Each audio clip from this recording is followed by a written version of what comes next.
ভালে আছেনে আমাৰ চিনাকি পাণবজাৰ? পাণবজাৰ মানেই মহানগৰীৰ এজাক সপোনোন্মুখ যৌৱন।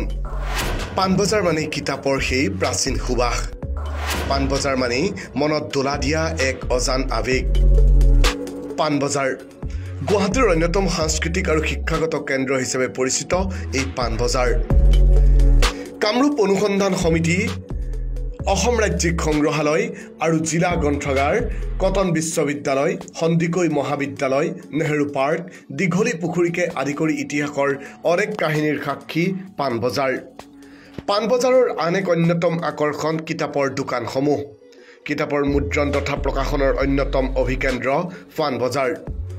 এই পাণবজাৰতেই আমি বিচাৰিলোঁ অসমৰ অন্যতম প্ৰকাশন গোষ্ঠীসমূহক, যিসমূহ প্ৰকাশন গোষ্ঠীৰ ৰাজ্যৰ বৌদ্ধিক আৰু সাহিত্য জগতলৈ আছে বৃহৎ অৱদান।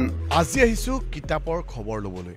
যিহেতু নৱেম্বৰ ডিচেম্বৰ মাহ বুলি ক'লেই কিতাপৰ প্ৰতি আকৰ্ষণ মানুহৰ বৃদ্ধি পায় আৰু বহু পঢ়ুৱৈয়ে কিতাপ বিচাৰি আহে।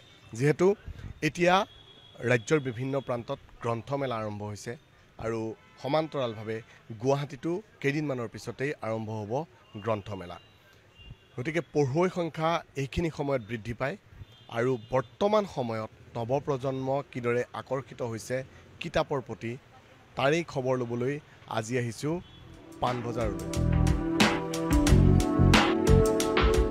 আজিৰ এই বিশেষ প্ৰতিবেদনত আমি চৰ্চা কৰিম কেতিয়া প্ৰতিষ্ঠা হৈছিল বাণী প্ৰকাশ, তাহানিতেই কিদৰে কলকাতাত প্ৰেছ খুলিছিল বাণী প্ৰকাশে, ৰেখা প্ৰকাশনত নতুন গ্ৰন্থৰ সংযোজন কি, বনলতা প্ৰকাশনৰ কিতাপৰ প্ৰতি কিয় আকৃষ্ট নৱপ্ৰজন্ম। চিৰপৰিচিত বাণী প্ৰকাশৰ আঁৰৰ কথা ক'লে স্বত্বাধিকাৰী লুকুমণি চৌধুৰীয়ে। বাবাই প্ৰথম 1945 চনত পাঠশালাত আৰম্ভ কৰিছিল বাণী প্ৰকাশ। প্ৰথমতে কিন্তু একদম তাৰ আগতেও মানে বাবাই বজাৰত কিতাপ বেচিছিলে। কিতাপ এনেকৈ পোৱা নাছিল, দোকানত পোৱা নাছিল, বজাৰত বেচিছিল।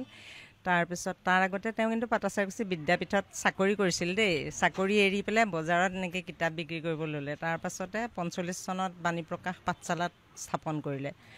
স্থাপন কৰি তাৰে শাখা হিচাপে গুৱাহাটীত বাণী প্ৰকাশ 1958 চনত এইখন। ইয়াৰ পিছতে প্ৰকাশিকা বুলিও এখন কৰিলে গুৱাহাটীতে, এই অলপ আগত আছে আমাৰ প্ৰকাশিকা স্থাপন কৰিলে। তাৰপিছত এই বাণী প্ৰকাশ গুৱাহাটীৰ বাণী প্ৰকাশ কৰাৰ আগে আগে কলিকতাত এটা প্ৰেছ কৰিলে। কলিকতাতো আছে, বৰ্তমান কাম নহয় তাতে। এতিয়া মানে আজিকালি ইয়াত যিটো কষ্টিং কলিকতাতে একে কষ্টিং, তাৰমানে সেইকাৰণে আৰু তাৰ পৰা কেৰিংটো তাৰ এক্সট্ৰা যায়তো, সেইকাৰণে তাতে কাম নহয়। কিন্তু এইটো কি বুলি কয়, গুৱাহাটীৰ কামখিনি গুৱাহাটীতে হয় আৰু তাৰমানে। তাৰপিছত বাবা এনেই পঢ়া শুনা বাবাই বহুত কৰিব নোৱাৰিলে যদিও তেতিয়া এণ্ট্ৰেঞ্চ পাছ কৰিছিল তেতিয়াৰ দিনতে। তাৰপিছতে বাবাই যেতিয়া বিদ্যাপীঠত চাকৰি কৰিলে, তেতিয়া বিদ্যাপীঠত মানে হৰেন্দ্ৰনাথ শৰ্মা ফাউণ্ডাৰ প্ৰিন্সিপাল আছিলে। তেওঁ এটা ৰিক্ৰিয়েশ্যন ক্লাছৰ সৃষ্টি কৰিছিলে। তেওঁ তাৰমানে ল'ৰা ছোৱালীক বাহিৰা কথা শিকাবৰ কাৰণে এটা এক্সট্ৰা ক্লাছ ৰিক্ৰিয়েশ্যন বুলি পেলাই কৰিছিলে।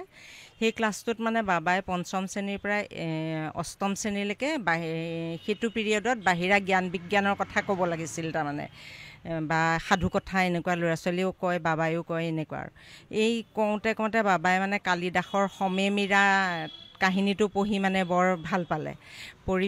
ভাল পাই পেলাই সেইটো কালিদাসৰ বিষয়ে অধ্যয়ন কৰিলে, মানে চববিলাকে কৰি পেলাই কালিদাস সেই কাহিনীৰ আধাৰতে বাবাই মানে এটা টোকা লিখিলে, কালিদাস বুলি টোকা এটা লিখি বাণী প্ৰকাশৰ পৰা কিতাপ আকাৰে প্ৰকাশ কৰিলে।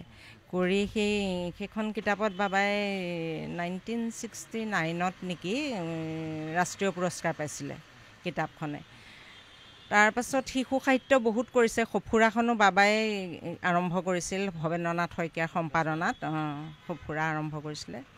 তাৰপিছত এতিয়া কিন্তু ধীৰাজ গোস্বামীয়ে চলায়, মানে বাবাৰ ভাগিনীয়েক আৰু তেওঁৱে চলায় সেইখন। তাৰপাছত তাৰ পৰা বাবাই সেই মানে পাঠশালাত যিখন দোকান খুলিলে যিবিলাক মানে ধৰক অলপ ঘৰুৱা অৱস্থা বেয়া ল'ৰা ছোৱালী সেই ল'ৰা ছোৱালীবিলাকত আমাৰ পিছফালে এটা ৰুম আছিল সেই ৰুমটোত মানে পঢ়িবলৈ দিছিলে তাহাঁতক কৈছিলে যে তহঁতি কিতাপখন নিব নালাগে ঘৰলৈ কিনি নিব নালাগে তহঁতি এই ৰুমটোতে কিতাপখন পঢ়ি যিখিনি লাগে সেইখিনি লিখি লৈ যা লৈ গৈ পেলাই ঘৰত পঢ়িবিগৈ তেনেকৈ মোক এজন বেংকৰ অফিচাৰে এদিন আহি ইয়াতে কৈ গৈছে তাৰমানে যে মই আপোনালোকৰ পিছফালৰ ৰুমটোতেই বহুত কিতাপ পঢ়িছোঁ বজালী কলেজত পঢ়ি থাকোঁতে মানে তাতে পঢ়িয়ে মই অৱশ্যে তেখেতৰ নামটো সোধা নহ'ল নামটো সুধিলে আজি আপোনাক ক'বই পাৰিলোঁ হয় তেওঁ মঙলদৈত বিয়া হৈছে মানুহগৰাকী তাৰপিছতে কৈছে আপোনালোকৰ পিছফালে তাতে পঢ়িয়ে মই মানে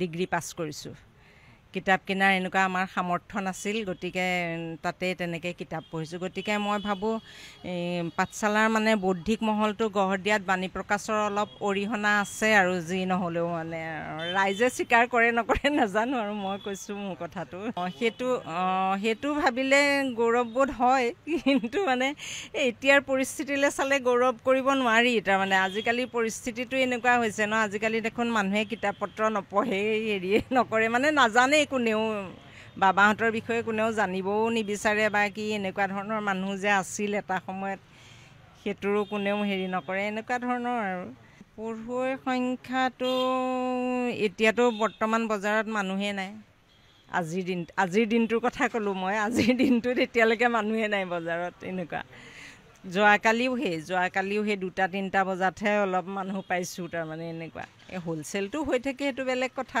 অলপ চলপকৈ কিন্তু ৰিটেইলৰ মানে কাষ্টমাৰ তেনেকৈ আমি নাপাওঁৱে নাই আছে তাৰ মাজতে ধৰক 20%-30% মানুহে এনেও কিতাপ কিনে আহিছে পাণবজাৰলৈ বা এনেই আছে ঘৰতে পাণবজাৰতে যাওঁ নতুন কিবা কিতাপ ওলাইছে নেকি এখন লৈ আহোঁ এনেকৈও মানুহ তেনেকুৱাও পাওঁ কেতিয়াবা এইটো ক'ব নোৱাৰোঁ যে কিতাপ কিনা মানুহে একেবাৰে নাই বুলি ক'ব নোৱাৰোঁ কিন্তু সেইখিনিয়েদি নচলে মানে কেলৈ আমাৰ দোকানো এনেকুৱা বহুত হৈ গৈছে পাব্লিচাৰো ঢেৰ হৈ গৈছে গতিকে যিটো মানে তেনেকুৱা মানুহ যিমান শতাংশ তাৰ হিচাপত মানে পাব্লিচাৰৰ সংখ্যা বেছি বুলি ক'ব লাগিব আপোনাক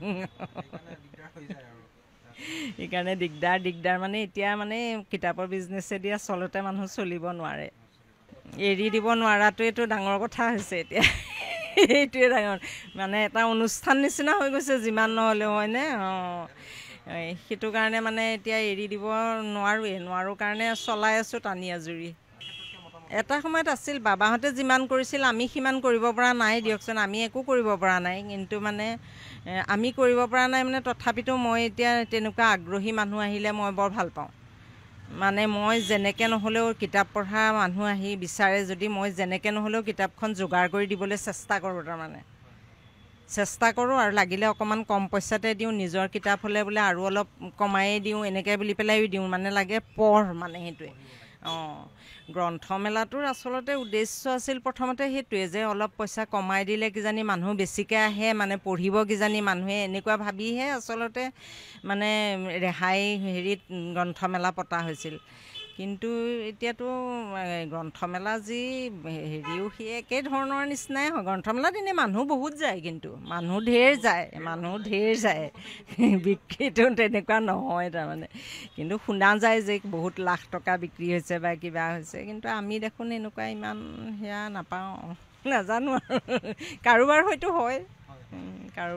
হয় এনেকুৱা আৰু আমাৰ এনেকুৱা ধৰক বিশেষ কিতাপো বহুত ওলোৱাও নাই এতিয়া মানে সেনেকুৱা বহুত ওলোৱা নাই আৰু যিখিনি ওলাইছে সেইখিনিতে আমি তেনেকুৱা কাষ্টমাৰ পোৱা নাই আৰু গতিকে কাষ্টমাৰ বেছি পালেহে অলপ নিজৰো মনটো যায় ন আৰু অলপ কিতাপ উলিয়াওঁ বা কিবা কৰোঁ এইটো কামেই অলপ কৰোঁ বা কি এনেকুৱা ধৰণৰ ৰাজ্যৰ অন্যতম প্ৰকাশন গোষ্ঠী ৰেখা প্ৰকাশনে ক'লে দোকানলৈ আহি আজিকালি কিতাপ ক্ৰয় কৰা কমিছে কিছু কিতাপৰ হেৰি আচলতে বুক ফেয়াৰত গ্ৰন্থমেলাত আমাৰ বিক্ৰী হয় কিতাপ দোকানত আহি পেলাই কিনাটো অকণমান কমিছে কিছু কিন্তু বুক ফেয়াৰত কিতাপ বিক্ৰী হয় যথেষ্ট বিক্ৰী হয় কিতাপ আৰু নতুন পঢ়ুৱৈ মোটামুটি বাঢ়িছে যোৱা বছৰ বা তাৰে আগলৈ অকণমান মানুহৰ মোবাইলৰ প্ৰতি বা কিছু বেছি ধাউতি আছিলে অলপ চাগে এতিয়া কমা যেন পাইছোঁ এনেকুৱা কিতাপৰ পৰিৱেশ এটা ভাল পৰিৱেশ ঘূৰি আহিছে। আমাৰ 97 চনৰ পৰা 2002লৈ কলিতা বুক ষ্টল বুলি আছিলে। বিভিন্ন জেগাত আমি গ্ৰন্থমেলা, সাহিত্য সভা, শংকৰ সংঘৰ অধিৱেশন এইবোৰত আমি বা বুক ফেয়াৰত ঘূৰি ফুৰিছিলোঁ। আৰু 2002ত আমাৰ ৰেখা প্ৰকাশন ষ্টাব্লিছ হৈছে 2002ত, আৰু তাৰে পৰা এটা নিৰবিচ্ছিন্নভাৱে চলি আছে। আমাৰ গোটেই এভাৰেজ গৈ থাকে কিতাপ, তেনেকুৱা কোনো অভিলেখ বোলা কথা নাই। সকলো গ্ৰন্থই আমাৰ গৈ থাকে। আৰু আমাৰ বিশিষ্ট সাহিত্যিক ৰঞ্জু হাজৰিকাৰ যথেষ্ট গ্ৰন্থ কৰিছোঁ। তেখেতৰ গ্ৰন্থখিনি আমাৰ ভাল বিক্ৰী হয়। আৰু ধৰ্মীয় গ্ৰন্থৰ নামৰ কিতাপ আছে বা শিশু সাহিত্য আছে বা গল্প উপন্যাস আছে, এইবোৰ অনুবাদৰ গ্ৰন্থ আছে, সেইবোৰো ভাল বিক্ৰী হয়। আৰু আমাৰ আপোনাৰ বেদৰ ছিৰিজটো আমি কৰিছোঁ। ঋগ্বেদৰ 16টা খণ্ড আমি কৰিছোঁ, অসমীয়া অনুবাদ। ডক্টৰ থানেশ্বৰ শৰ্মা ছাৰে কৰিছে গোটেইখিনি কাম। এইকেইটাও ভাল বিক্ৰী হয়। বেদৰ আপোনাৰ যজুৰ্বেদ, সামবেদ, অথৰ্ববেদ, গোটেই বেদৰখিনি অসমীয়া অনুবাদ আমি কৰিছোঁ। আৰু যোৱা বছৰৰ আগৰবাৰ আপোনাৰ অসম বুৰঞ্জী ওলাইছে 3টা খণ্ড, এইখনো ভাল গৈ আছে। গতিকে গল্প উপন্যাস আদি কৰি বিভিন্ন গ্ৰন্থ আমাৰ ভালে বিক্ৰী হয়। কিন্তু সোঁতৰ সৈতে খোজ দি আহিছে বনলতা প্ৰকাশন। আমাৰ আচলতে এই গ্ৰন্থ জগতৰ লগত জড়িত যথেষ্ট বহুত বছৰ হ'ল, কিছু বছৰ হ'ল আমাৰ এইবাৰ আমি 52 ইয়াৰ্ছত ভৰি দিছোঁ। আৰু আমি আচলতে গ্ৰন্থ জগত বুলি ক'বলৈ গ'লে আমি আচলতে একেবাৰে অসমীয়া কিতাপেই আমি মেইনলি কৰোঁ। আৰু 1972ৰ পৰা আমি এই পাব্লিকেশ্যন বিজনেছত আছোঁ। আৰু আমাৰ বিভিন্ন জেগাত আমাৰ অফিচো আছে। আৰু আমি বহুত আগৰ পৰাই আমাৰ এটাই হেৰি আছিল কি যে আমি কেনেকৈ এখন ভাল গ্ৰন্থ পাঠকৰ মাজত হাতত তুলি দিব পাৰোঁ, আৰু সেইটো উদ্দেশ্যক লৈ আমি ইমান বছৰ ধৰি চলি আছোঁ। আচলতে যিকোনো ব্যৱসায়তে আপুনি সময় সাপেক্ষে কামখিনি কৰিবই লাগিব। তো আগতে যেনেকুৱা কোৱালিটি আছিলে, এতিয়া কাৰেণ্ট ট্ৰেণ্ডছত যিখিনি কোৱালিটি আছে সেইমতে আমি কৰিব সদায় চেষ্টা কৰোঁ। আমি আচলতে মই ছেকেণ্ড জেনেৰেশ্যন ৰিপ্ৰেজেণ্ট কৰোঁ। মোৰ বৰদেউতা আৰু দেউতাই আৰম্ভ কৰিছিলে বনলতা, ডিব্ৰুগড়ত আৰম্ভণি হৈছিলে। এতিয়া আমাৰ ডিব্ৰুগড়ৰ ব্ৰাঞ্চটো আপোনাৰ প্ৰদ্যুৎ হাজৰিকা মোৰ দাদাই চাই, বৰ্তাৰ ল'ৰা। আৰু এতিয়া গুৱাহাটীটো মই আৰু মোৰ দেউতাই মিলি পেলাই আমি সকলো সমান্তৰভাৱে চলাই আছোঁ। আচলতে কিতাপৰ চাহিদা আগৰ পৰাই আছে আৰু এতিয়াও আছে, কিন্তু আচলতে কেতিয়াবা আপোনাৰ অলপ কম বেছ হয়, সেইটো নোহোৱা নহয়। কিন্তু এতিয়া যিহেতুকে আমি মানে নৱেম্বৰ মাহত সোমাইছোঁহি, তো এইটো আচলতে গ্ৰন্থৰ বতৰ বুলি আমি কওঁ। কাৰণ এতিয়া বিভিন্ন জেগাত গ্ৰন্থমেলা আৰম্ভ হৈছে, উজনি হওক নামনি হওক জেগাত মানে আৰম্ভণি হৈছে। তো সেইবাবে মানে মানুহৰ মাজত কিতাপৰ প্ৰচাৰো যথেষ্ট হৈছে। আৰু আমি আশাবাদী কি যে আগন্তুক দিনকেইটাত যিখিনি গ্ৰন্থমেলা আমাৰ হাতত আছে বা সেইখিনি হ'ব, সেইখিনিও ভাল হ'ব বুলি আমি আশা কৰিছোঁ। আমি আচলতে বিভিন্ন মানে দিশত কাম কৰি আহিছোঁ বহুত আগৰ পৰাই। মানে আমি এনেকুৱা নহয় কি যে অকল উপন্যাসে কৰোঁ, আমি কাব্যগ্ৰন্থ হওক বা ধৰ্মীয় পুথি হওক, সকলো ধৰণৰ হেৰিতে আমি কাম কৰোঁ। আৰু আমি ভাবোঁ কি যে যিখিনি কাম কৰিলে সদায় আমাৰ অসমীয়া সমাজৰ এটা চিন থাকি যাব, মানে আগন্তুক নৱপ্ৰজন্ম সেই গোটেইখিনি বস্তু বুজি পায় যেন, বা অসমীয়া কিতাপ কেনেকুৱা কি হয়, সেইটো কাৰণে আমি সেইটো দিশতে সদায় আমি কাম কৰিবলৈ চেষ্টা কৰোঁ। যেনেকৈ আপুনি গম পাইছিলে আগতে পুৰাণবিলাক সদায় বেংগলী ভাষাত আছিলে। তো তাৰ পৰা আমি প্ৰথমতে গদ্যৰ ৰূপান্তৰত আমি মানে পুৰাণখিনি কৰিলোঁ। আমাৰ সকলোখিনি পুৰাণে আমাৰ অসমীয়া ভাঙনিত আছে বৰ্তমান। আৰু আমি যথেষ্ট সঁহাৰি পালোঁ সেইখিনি কিতাপ কৰি পেলাই। কৰাৰ পিছত বহুতে আমাক ক'লে কি যে আপোনালোকে আচলতে গদ্যত কৰিছেতো ভালেই কৰিছে, কিন্তু আমি পদ্যতো কিছু বিচাৰোঁ।